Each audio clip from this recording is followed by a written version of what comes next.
In Countdown, a group of teenagers finds an app that tells them the exact time they will die. They think it's a fun game, but things take a scary turn when one girl, Courtney, learns she only has 3 hours left to live. After strange and frightening events happen, they realize the app is not just a joke. Will they survive this app? The movie started with a group of teenagers gathered around a table at a house party.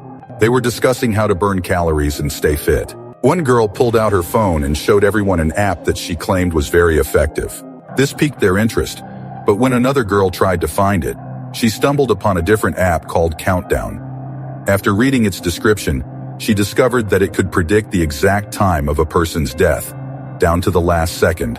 After using the app, everyone in the group received a countdown of about 20 to 70 years, except for Courtney, who was shocked to see she only had 3 hours left to live.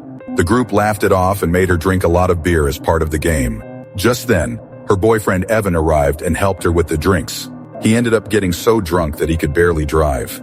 Once the party finished, Courtney decided to leave Evan behind and walk home by herself. On her way, she received a strange message from the app, warning her that she had broken the user agreement.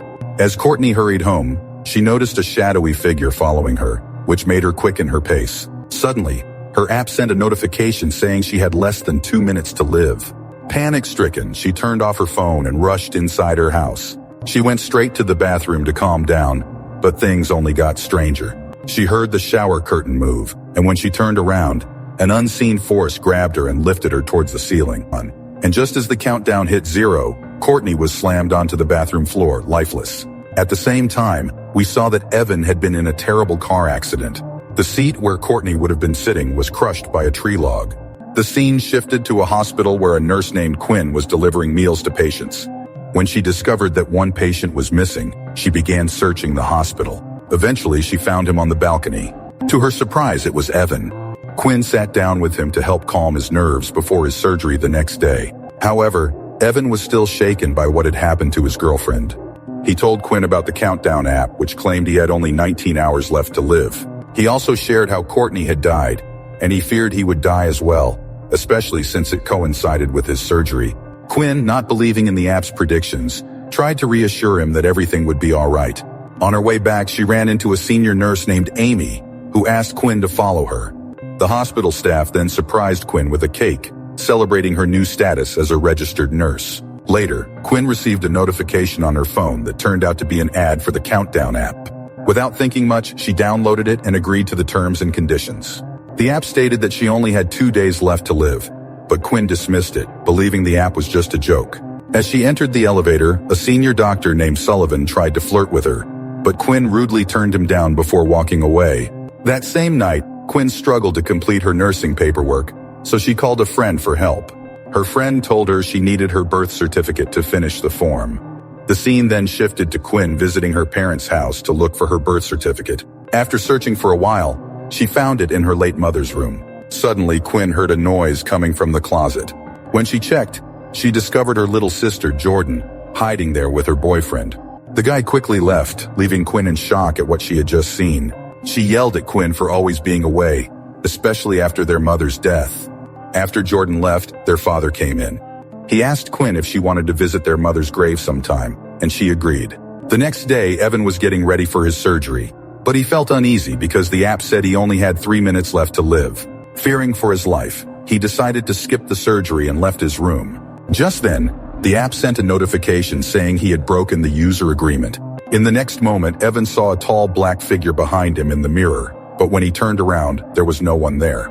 The eerie figure then followed him to a dark staircase. Using the flashlight on his phone, Evan nervously made his way down. Suddenly, he looked up and saw a figure wearing Courtney's clothes. It grabbed him and threw him down the stairs, just as the countdown hit 0.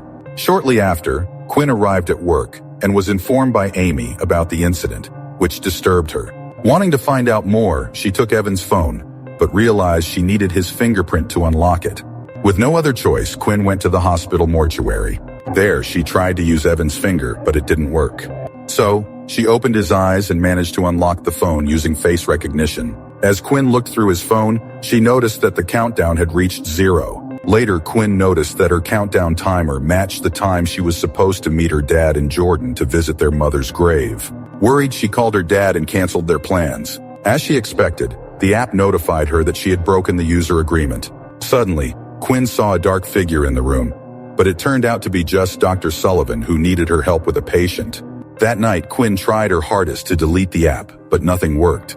Frustrated, she searched online for solutions and found different stories about the Countdown app, which only made her more anxious. When she got ready for bed, she was shocked to see a dead Evan lying on her bed. Upset, she threw her phone to the ground, shattering it completely. However, the countdown still appeared on the screen, which scared her deeply. So she decided to sleep in her car. In the morning, Jordan woke her up, and the two of them went to Quinn's apartment. Jordan wanted to spend time with her sister, but when Quinn said it wasn't safe, Jordan got angry and stormed off. Later, Quinn went to an electronics store and bought a new phone. She felt relieved when she saw that the Countdown app wasn't on it. However, just as she was about to leave, she received a notification from the app on her new phone. Panicking, Quinn asked the shopkeeper to delete it, but he couldn't help her. Frustrated, she got into her car while a customer named Matt asked the shopkeeper about the app she had mentioned. While driving, Quinn suddenly saw a dark figure and crashed her car into another vehicle. The angry owner of the other car was about to confront her, but Matt came outside just in time to save her. He then told her that he was also having trouble because of the Countdown app. They decided to talk more about it, so they went into a bar to figure out how to read the app's terms and conditions. They discovered that the app only showed the terms when it was newly installed, so Matt convinced a drunk guy at the bar to download the Countdown app. When Matt reached the terms and conditions page, Quinn began to read them. It stated that players had to accept their fates, no matter what. Despite the creepy warning, the drunk guy accepted the terms, and everyone was shocked when he revealed he had a long countdown of 39 years. Thinking that demons were involved, Quinn and Matt decided to go to the hospital to talk to a priest.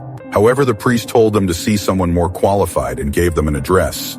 Just as they were about to leave, Quinn received a call from Amy while Matt went to the bathroom. In the bathroom, he noticed a barefoot child under one of the stalls but didn't think much of it.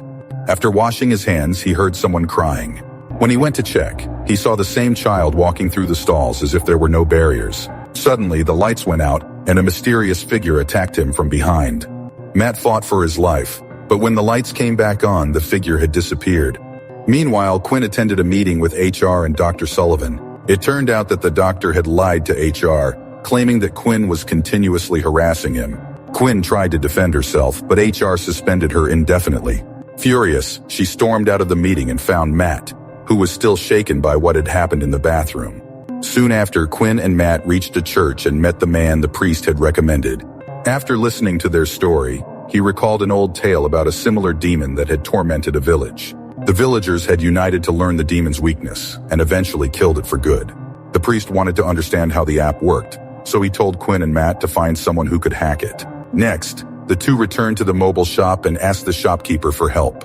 At first, he thought they were joking, but when they offered him a good amount of money, he agreed to assist them. Later, the shopkeeper managed to hack into the app and discovered the code was written in Latin. He also found the countdown clocks for all the users and changed the settings to extend their lifespans. To their surprise, Jordan's name appeared too, revealing that she had downloaded the app as well. After the successful hack, Quinn took Matt back to her home because she was too scared to stay alone. They talked about their lives for a bit before falling asleep. At midnight, Quinn suddenly woke up to noises coming from outside the room. To her shock, she saw Matt outside, which meant the person in her bed was actually the demon. She panicked, and when Matt pulled off the sheets, the demon vanished. Unfortunately, both Matt's and Quinn's countdowns returned to their original times. Meanwhile, Jordan heard her phone ringing in another room and went to answer it. When she noticed the countdown on the app, the lights began to flicker, and she heard her dead mom's voice. Suddenly, her mother appeared before her. Jordan was terrified and ran for her life. Luckily, Quinn and Matt arrived just in time to save her. Afterward, the three of them went to see the priest. He analyzed the app's code and determined that a curse had been placed on them. The priest explained that to break the curse, someone using the countdown app had to either die early or live longer than their countdown. They decided to go with the second option, and the priest agreed to help them. He blessed some salt and created a holy circle to protect them from the demons. Once the blessing was done, Matt discovered he had only 2 minutes left on his countdown. so he stepped aside for a moment. Quinn followed him to comfort him, and they shared an emotional kiss. Suddenly, the lights went out, and they all rushed back inside the circle. The demon appeared but could not enter the protective circle. Then Matt's phone began to ring loudly, and he started seeing visions of his dead brother, who tried to lure him out of the circle. The demon seized the opportunity and pulled him outside the building, prompting Quinn to chase after him. When they finally came together again, Matt was suddenly struck and killed by a car. Heartbroken, Quinn returned to the house, only to find her sister Jordan bleeding from a cut. She quickly rushed Jordan to the hospital. At the hospital, Quinn was approached by another nurse who shared her own experience of being abused by Dr. Sullivan. She expressed a wish that someone would kill him in a brutal way. This sparked a brilliant idea in Quinn's mind. Since Sullivan also had the app, she planned to kill him early, hoping it would break the curse. Later, Quinn managed to seduce Sullivan into his office and told him to follow her to a restricted area of the hospital. Once he was trapped, she tried to inject him with a large dose of morphine. However, just then, Jordan showed up looking for her. Suddenly, the demon intervened and pulled the doctor away to prevent the planned murder. Quinn chased after them while Jordan checked her phone and discovered she had only 2 minutes left to live. Meanwhile, Quinn found Sullivan again and was about to attack him, but the demon pushed her aside, letting the doctor escape. The demon then started to pursue Jordan. Just as Jordan's time was about to run out, Quinn confronted the demon with a syringe pressed against her skin. The demon took the form of Quinn's deceased mother, but Quinn stood her ground. She bravely injected herself with the morphine, causing her to die instantly. Because she died before her countdown was over, the curse was lifted, and the demon seemed to be defeated. Meanwhile, Jordan rushed to Quinn's lifeless body and was surprised to find a drug written on her arm, along with a bottle and syringe in her pocket. Without hesitation, Jordan used the syringe and injected it into Quinn's arm, bringing her back to life. The scene then shifted to some time later, where Quinn, Jordan, and their dad visited their mother's grave to pay their respects. The movie ended with Quinn receiving a notification on her phone, indicating that the latest version of the Countdown app had been installed.